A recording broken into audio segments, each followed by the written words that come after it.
soi-disant généreuse et de ne pas assumer cette présence. Vanessa, voulez-vous poser une dernière question ?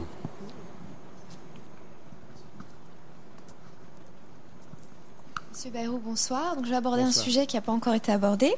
Donc, depuis 25 ans, pour réduire les inégalités, les politiques ont puisé dans les richesses existantes. Mais ne pensez-vous pas qu'aujourd'hui, la France doit absolument se développer dans l'innovation et dans les nouvelles technologies afin de se développer dans le commerce extérieur et donc de créer de l'emploi ? Eh bien, vous m'offrez une conclusion très intéressante pour moi. Vous savez que j'ai défendu cette semaine l'idée d'une social économie pour le pays. Qu'est-ce que je veux dire par là ? Il n'y a de chance de s'en sortir, comme vous le dites, que si on est du côté de l'innovation et de la création. On n'aura de politique sociale que si c'est un pays qui se porte bien, qui fait des découvertes, qui avance. Alors, qu'est-ce que je propose ? Je vais vous dire deux choses très simples. Je propose qu'on fasse revenir les chercheurs qui sont partis avec une mesure qui est une mesure fiscale. Je propose que les revenus des brevets soient dispensés d'impôts.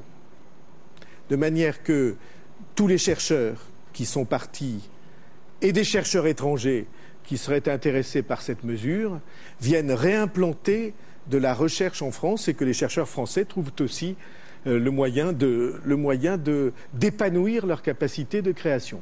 La recherche. Et deuxièmement, sur le même plan que la recherche, la création d'entreprises. Je suis pour qu'on soutienne la création d'entreprises, c'est-à-dire les petites entreprises. Il manque en France beaucoup d'entreprises moyennes. Qu'est-ce que c'est des entreprises moyennes ?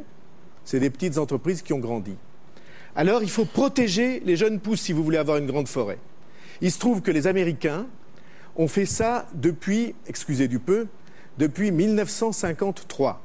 Il y a 54 ans que les Américains ont fait voter une loi de protection et de soutien de la petite et de la toute petite entreprise.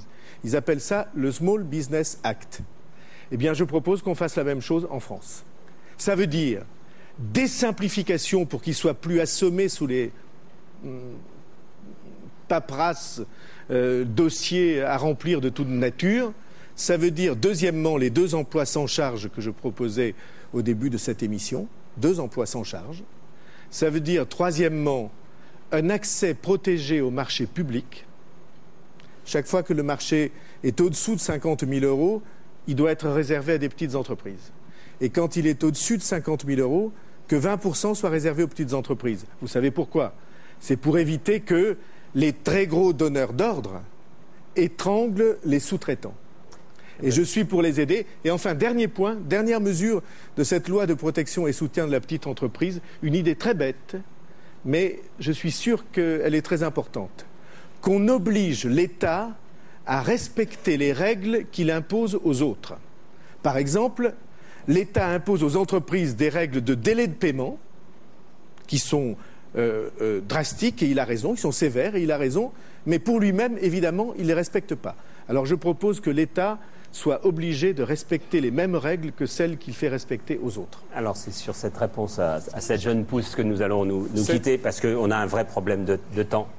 Merci beaucoup. Oui, mais s'il vous plaît, ne vous inquiétez pas, il y a 3 autres candidats qui vont suivre François Bayrou. On a des problèmes de temps à respecter. Ne nous en voulez pas, madame. Vous ne voulez pas lui poser ? Allez, je réponds en une phrase. Vraiment, quelques secondes, parce que ce n'est pas un homme qui répond court. Et très vite, s'il vous plaît. Voilà, merci. Bonsoir, monsieur Bayrou. Françoise Lang, j'habite en Alsace. Alors voilà, vous avez répondu à beaucoup de questions, et moi, aucune. J'ai pas eu l'opportunité d'en poser une. Donc voilà. Et je vote pour la première fois de ma vie. Donc écoutez bien, hein. On a eu un gouvernement de gauche, un gouvernement de droite